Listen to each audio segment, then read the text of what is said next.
자, 구약성경 952페이지 전도서 4장의 말씀입니다. 전도서 4장 9절에서 12절까지의 말씀. 구약성경 952페이지에 기록되어 있습니다.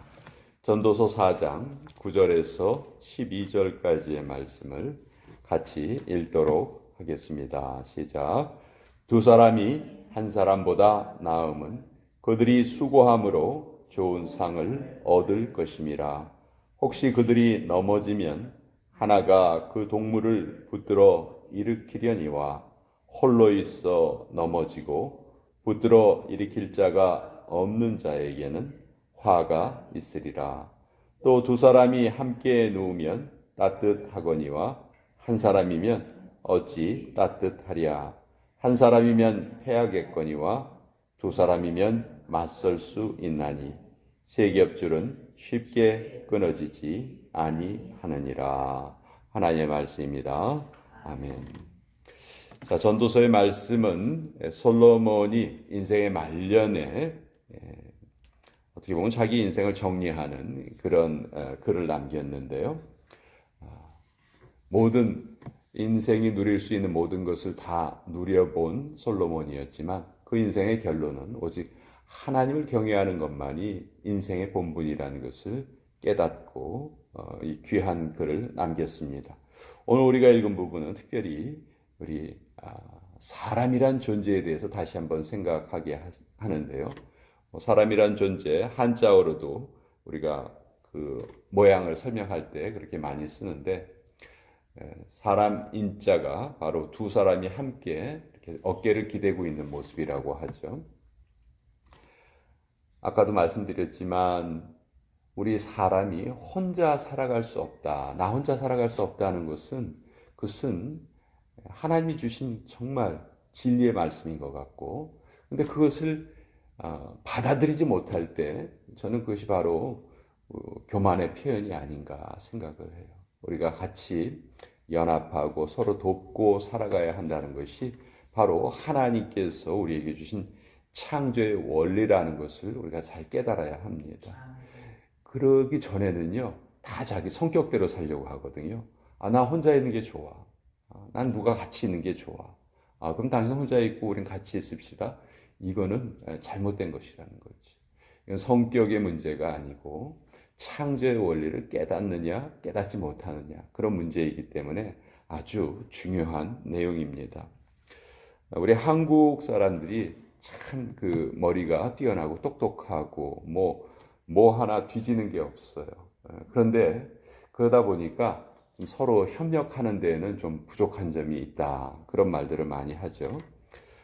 사실 뉴욕에 우리 한인들이 이민을 왔을 때 당장 할 수 있는 일들은 당시에 유대인들이 다 하고 있었다고 해요. 생선 가게라든지 채소 가게라든지. 근데 그 유대인 가게 옆에 한인들이 가게를 차리면 유대인들이 너무 이제 긴장을 하는 거예요. 뭐냐면 한국 사람들이 워낙 부지런하고 셈도 빠르고 싹싹하고, 그러니까 손님들을 다 이제 한인들이 운영하는 가게에 이제 그쪽으로 손님들이 몰려가는 거죠. 그래서 한인들이 가게를 차리면 이제 막 당황을 하고 긴장을 하고 그러는데, 그러다가 그 옆에 한국 사람이 또 가게를 차리면 그때는 이제 안심을 한다고 해요. 이제 됐다. 한인들끼리 서로 경쟁해서 두 가게가 서로 다 망한다는 거죠. 이게 협력해서 해야 되는데 그런 점이 좀 부족하다 하는 말을 이제 한인들이 좀 듣습니다. 이게 워낙 똑똑한 면이 있기 때문에 그런 좀 단점도 있는 것 같아요. 샌프란시스코에 가면 유명한 다리가 하나 있습니다. 금문교라는 다리가 있는데 그 다리를 건설하는데 너무 힘이 들었다고 하죠. 그 길이는 그렇게 길지 않지만 그 밑을 흐르는 그 해류가 워낙 그 해류가 그 바다 물결이 세서 그 다리를 놓는 과정 중에 사람들도 많이 죽고 여러 번 그 중단이 되고 그랬다고 합니다. 근데 지금 가서 보면 다리가 잘 완성되어 있는데 놀랍게도 그 넓은 다리와 다리 사이를 연결하는 게 멀리서 보면 줄 두 개예요. 오른쪽에 있는 줄 하나, 왼쪽에 있는 줄 하나. 예. 어떻게 저 줄 두 개가 저 무거운 다리를 연결할 수 있을까? 근데 가까이 가서 보면 그 하나의 줄로 보이는 그 줄이 2만 7천 개의 철선이 꼬여 있는 줄이라고 해요. 그러니까 그 하나의 줄처럼 보이지만 사실은 2만 7천 개의 줄이 서로 연결이 되어 있기 때문에 그 무거운 다리를 수십 년 동안 지탱을 하고 오늘도 그렇게 서 있을 수 있는 거죠. 협력이 엄청난 힘을 발휘하고 있다. 그래서 우리 뭐 속담에도 그런 말 있잖아요. 백지장도 맡들면 더 낫다. 이런 말이 있는 것이 우리 인생의 기본적인 도리, 특별히 하나님의 일을 할 때에는요, 협력이 너무너무 소중하다는 것을 성경은 계속해서 강조하고 있습니다. 자, 여호수아가 아말렉과 싸움을 할 때 모세는 뭘 하고 있었나요? 모세는 산 위에 올라가서 기도를 하고 있었습니다. 근데 모세가 손을 들어서 기도를 하면 여호수아가 이기고 그 손이 피곤해서 손을 내리면 여호수아가 밀리는 거예요. 그러니까 그 모세 옆에 누가 또 올라가서 모세를 도와줍니까? 아론과 훌 두 사람이 각각 한 사람씩 그 모세의 팔을 들어 올리고 해가 질 때까지 계속 기도를 하고 있었다. 그래서 결국 이스라엘이 승리할 수 있었다. 이것도 협력의 중요함을 우리에게 알려주시는 거죠. 그렇죠? 밑에 싸우는 사람이 있는가 하면 기도하는 사람도 있고 또 그 기도하는 것을 돕는 사람도 있었다. 그래서 이 모든 사람들이 하나가 되어서 그 전쟁을 승리로 이끌었다 하는 거예요. 자, 전도서는 솔로몬이 아까 말씀드린 것처럼 인생 말년에 기록한 지혜의 말씀인데 결론은 이거예요. 하나님을 떠난 인생은 너무너무 허무한 인생이다. 가치가 없는 인생이다. 또 혼자 살려는 그 개인주의가 우리의 삶을 얼마나 허무하게 하는가. 결국 솔로몬이 말하고 싶은 것은 우리가 서로 협력하여서 하나님을 잘 섬기면서 살아야 한다. 그것이 우리 인생의 본분이고 우리 인생의 가치고 그 외에는 인생의 가치라고 할 만한 것이 없다. 모든 것이 다 헛되다 하는 것을 솔로몬이 말하고 있어요. 혼자 있는 것, 잠시 잠깐은 필요하고 멋있어 보일 수도 있겠지만 결론은 혼자 있는 것은 우리 인생을 아름답게 하지 못합니다. 그 교도소에서도 그렇다고 하죠. 제일 심한 벌이 뭡니까? 독방에 쳐넣는 거예요. 독방에. 그 독방에 들어가는 거를 제일 무서워한다고 하죠. 인간의 본성과 맞지 않기 때문이에요. 하나님은 우리를 서로 함께 살도록 지으셨다. 그래서 오늘 말씀도 9절에 보시면 두 사람이 한 사람보다 나으면 그들이 수고함으로 좋은 상을 얻을 것이다. 혹시 한 사람이 넘어지면 옆에 있는 사람이 이렇게 세워줄 수가 있다.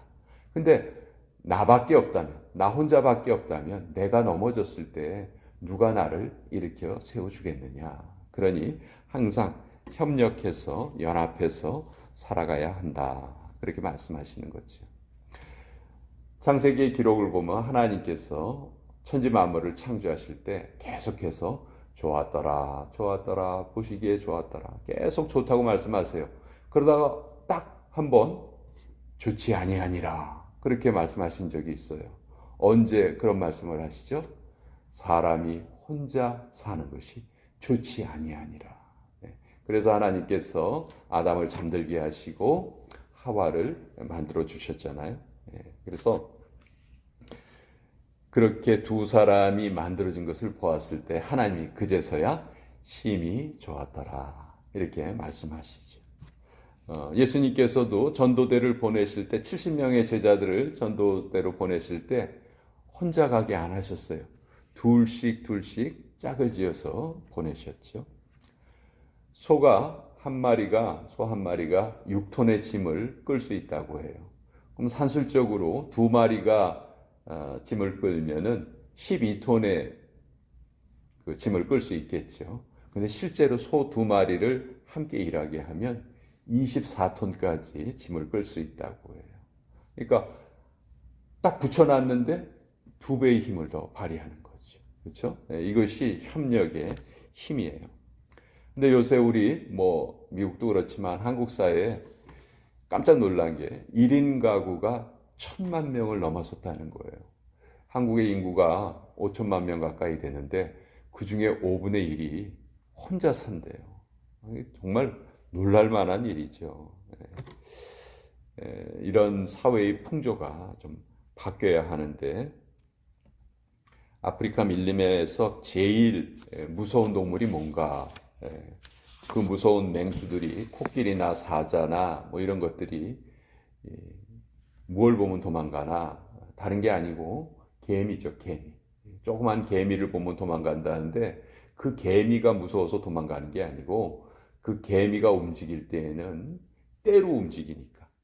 그래서 그 거대한 코끼리도요, 흰개미의 공격을 받으면 하루가 지나면은 뼈만 남는다고 해요. 그 수많은 개미들이 달려들어서 뜯어먹기 시작을 하는 거죠. 그러면 뭐 아무리 큰 맹수도 당해낼 수가 없는 거예요. 이것이 협력의 힘입니다. 자, 이 협력의 힘이 이렇게 중요한데 반대로 이 시너지란 말이 안 좋게 쓰일 때도 있어요. 부정적인 시너지도 있어요. 마귀가 이걸 잘 알아요. 그래서 좋지 못한 것을 증폭시키려고 합니다. 교회에서도 어떤 한 사람이 불평을 하면 그 불평을 하는 사람들의 무리가 더 늘어나게 돼요. 이것은 안 좋은 시너지겠죠. 그래서 이런 것을 우리가 공동체에서 함께 이겨내고 물리쳐야 하는데 특별히 사탄이 누굴 공격하냐 하면 교회를 떠난 사람들을 공격해요. 공동체에서 멀어진 사람들.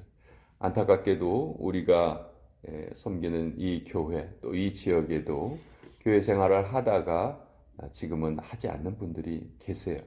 그래서 우리 교회의 사명이 뭐 무슨 이유에서 그런 일이 발생하는지 우리가 정확하게 알지는 못하지만 그 모든 것을 우리가 기도로 떠안을 수 있겠다 그런 생각을 저는 하게 되었습니다.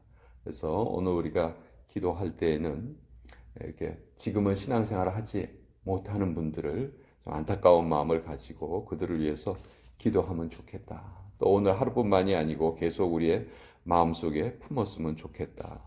나 홀로 신앙생활하는 사람들, 그들은 어떤 점검도 공동체를 통해서 받지 못합니다. 또 어떤 연합의 훈련도 공동체를 통해서 그것을 같이 할 수가 없어요. 그러나 사탄의 아주 가장 손쉬운 먹잇거리가 되고 맙니다. 그런 사람들은요, 약간의 어려움에도 너무너무 힘들어하고요. 조그만 문제 앞에서도 좌절할 수밖에 없어요. 그러나 우리가 공동체로 있으면요, 물론 이 공동체 안에도 힘들고 어려운 문제가 왜 없겠어요? 많죠. 그러나 같이 있을 때 우린 그것을 이겨낼 수가 있어요. 그걸 이미 경험한 사람들도 있고 경험하지 못했다 할지라도 그 사람을 위해서 기도할 수 있는 분들이 옆에 같이 있기 때문에 그런 것이죠. 또 내가 그런 역할을 해줄 수도 있는 거예요. 그것이 바로 공동체의 힘이죠. 오늘 이 전도서의 말씀을 통해서 연합의 중요성, 또 연합이 얼마나 중요한가, 또 우리 인생에서 얼마나 결정적인 문제인가, 또 이것을 지금 누리고 있지 못하는 사람들을 위해서 우리가 무엇을 할 것인가, 그것을 같이 한번 생각을 해보았습니다.